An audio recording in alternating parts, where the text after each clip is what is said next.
Ladies and gentlemen, may I have your attention, please?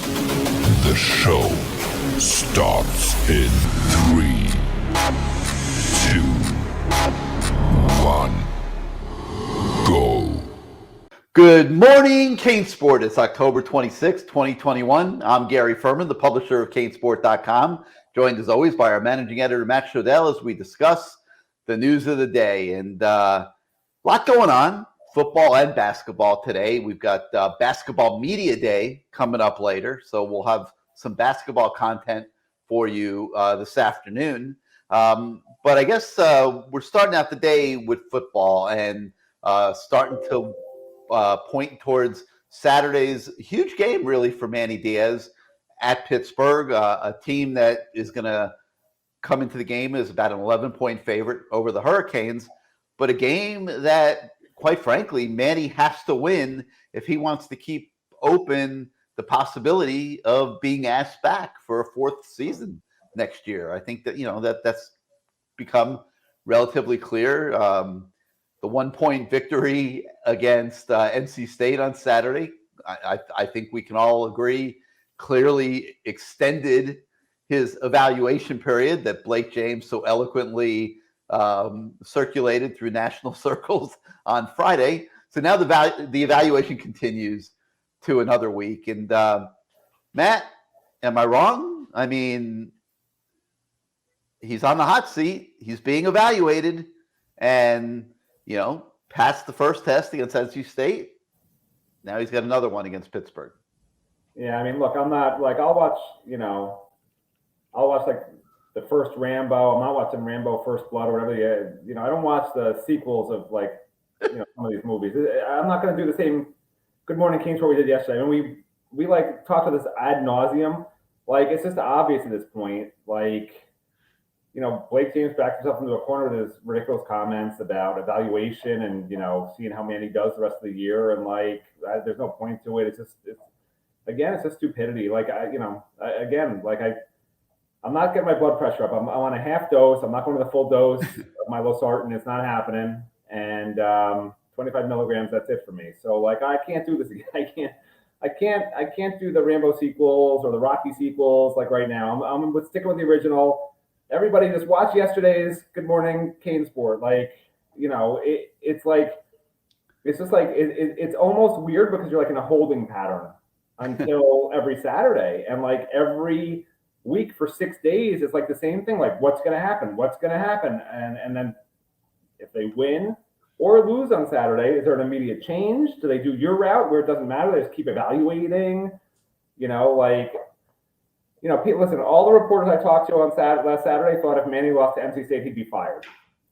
After the game. I know you think that wouldn't happen. That's what they all No, I did think that would happen if he lost. So you said he should get the rest of the year. Okay. So no, anyway. I said it doesn't matter if he goes the rest of the year because it's irrelevant to what will happen in the big picture. Oh, okay, so I'm not as hung up on when all this happens as some people are. Right. I understand that whether he's fired next week, 3 weeks from now, 4 weeks from now, 5 weeks from now, whenever it is, if it happens, it's the same net result. Right. I think if he loses to Pitt, I mean, it wouldn't surprise me if he's fired after the game. It's almost like Blake James is just waiting for the opportunity. He laid the groundwork for it. I don't know if it's a CYA thing for people who knows what CYA is. It's legalese basically. Coaches in the past have sued Miami when they've gotten fired. Miami sometimes tries to not pay the full buyouts for whatever reasons. And I don't know if that's what Blake was doing with these stupid interviews. I was thinking about that last night after our Good Morning CaneSport. Maybe because it made no sense to do those interviews. So maybe it was going out in public so that if push comes to shove and this winds up in court for some bizarre reason, like it's happened with a couple of coaches in the past, maybe Blake could say, look, I clearly said before we even got rid of him, here's my thought process. It wasn't because of X, Y, or Z that Manny Diaz is claiming in court, because this is how sometimes these ADs think, it's like a lawyerly thing almost, So I don't know if that's what that was, but if that's what it was, then Blake's basically looking for the first opportunity to fire him based on what Blake said as the parameters, which would be the next loss. So maybe whenever that loss happens, Manny's gone at that point. I don't know because nothing else makes sense for why Blake would do those weird interviews. But I agree it's like a sequel. And I agree we got to try not to talk about it every single day because but it did come up again yesterday. I mean, Manny had his weekly press conference. You can read about it, watch it on the site, and it came up. And he talked about, how passionate he is about being the coach at Miami and so eloquently said many other things as Manny always does. But it's topical. It's relevant. And so I think that's why it keeps coming up. But anyway, so we take a closer look at Pittsburgh today and give you an idea of what the Hurricanes are facing Saturday in what might be a do or die afternoon for Manny Diaz. Oh, said it again. Sorry, Matt. But obviously just kidding. But no, seriously. I mean, it is a very important day for Manny, and it's a very tough opponent, especially when you factor in the Bubba Bolden injury that now is sending him to the operating table. And we'll have two true freshmen, really three true freshmen, essentially, because I still consider Avante a true freshman, playing safety for the Hurricanes. And that Pittsburgh is honing in on that aspect of the game. We talked about it extensively yesterday afternoon on a CaneSport Right Now show. So those of you that didn't get a chance to watch that yesterday, you can go back and watch that as well. But Pittsburgh's going to target Miami safeties. Let's be honest. They're going to test them early and often and see if they can hold up play after play. And this game figures to turn into a scoring match. First, it might even be first to 40, quite frankly, wins this game. Don't be surprised. So we'll talk about this more with Lee Sterling on our You Bet CaneSport show on Wednesday. But I don't know what the over-under is. I haven't looked it up. But those of you that bet, I would strongly consider the over, in my opinion. You have to know what the over is before you can recommend the over. It could be 70 for all you know. Yeah, I know. It'll probably be like 60. 60 is a high over-under, man. I know it is. But I think they're going to go over. I do. I think the game could the winner. It could be something like a 42-31 type of game or something like that. But we'll see. We'll see how that goes. But yeah, we do break down Pittsburgh a little bit for you today just to get you started. We'll have more later in the week as we go forward. But you could start getting a taste of what Pittsburgh's bringing to the stadium on Saturday. All right. Another story on the website this morning is with offensive coordinator Rhett Lashley. And one of the things that we asked him was, there's so much hype about the way that Tyler Van Dyke performed against NC State on Saturday night. And we asked Lashley how this impacts Jake Garcia.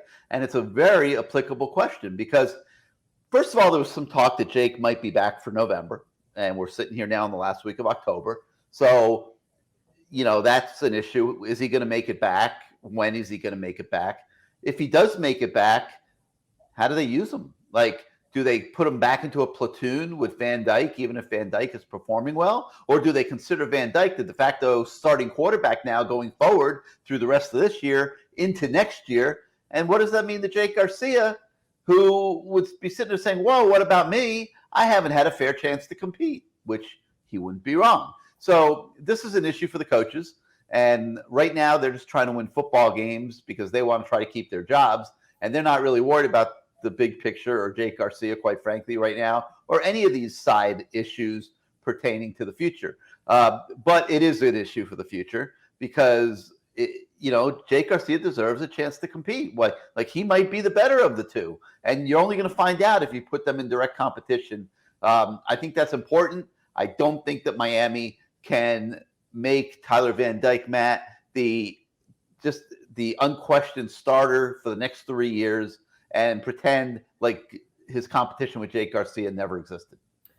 I mean, okay, here's what a lot of stuff annoys me, but here's what annoyed me about Rhett Lashley yesterday. So, you and I got together and we decided, I was going to ask Rhett about the situation with Jake Garcia, which I did. A week earlier, when Tyler had struggled the first half of those previous two games, another reporter had asked about Jake Garcia coming back and what was the plan if he'd never gotten hurt. And the plan, according to Rhett at that point, was if he had never gotten hurt, they were going to just share reps like they did against Central Connecticut State. Very similarly, Tyler would start, play a few series, Jake would get a series, blah, blah, blah. Now, all of a sudden, Tyler has a great game, like unbelievable game. And today, when I asked Rhett the same question as a week ago, basically. Now, all of a sudden, he says, Tyler's our guy. It doesn't matter when Jake comes back. He's the backup. Like, what? Like, how long has he been an offensive coordinator? Like, guys can have great games, but, like, this is not normal. If Miami loses to Pittsburgh, and if Jake Garcia comes back and is not splitting reps with Tyler Van Dyke, Rhett Lashlee should be thrown out on his ass regardless of what happens to Manny Diaz. Because that's the future. You got to find out this year was a wasted year if they lose to Pitt. There's nothing happening the rest of this year, okay? I don't care about a crappy bowl game. They got to find out, is it Jake Garcia or is it Tyler Van Dyke for next year? And if you think you're going to find it out with no bowl practices potentially and only a spring practice and their crappy 1s versus 2s fall practices they run, no. You need to get them on the field in real games, both of them. And you got to have Jake Garcia start one of those games when he comes back. And if Rhett, I'm too. What did I tell you? But I'm going to have like a heart attack in front of everybody here. For Rhett Lashlee to say that Tyler Van Dyke's the starter and Jake Garcia is the backup and make it sound like that's the way it is for the rest of the year is ridiculous. Ridiculous. He should have said the same thing as the week before. Like, Tyler had a great game. Let's evaluate when Jake comes back. Like, why not just say that? Right. When Jake comes back, if he's healthy and he's practicing well, he will play. They will share reps. All it doesn't make Jake Garcia, who I think is going to be an amazing quarterback, all it makes Jake Garcia think is, if these coaches leave, maybe I should leave. You know, or if Rhett Lashlee's back and he just said, Tyler's my guy, maybe I should leave. Like, that is the worst answer I've ever heard from a coach. What I almost wish we hadn't decided to ask him that question because it was the worst answer possible. I mean, it doesn't necessarily create doubt.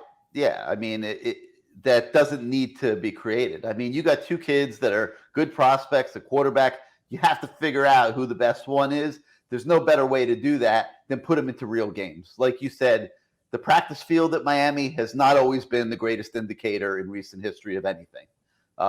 So, you know, for whatever reasons. But they got to get this right.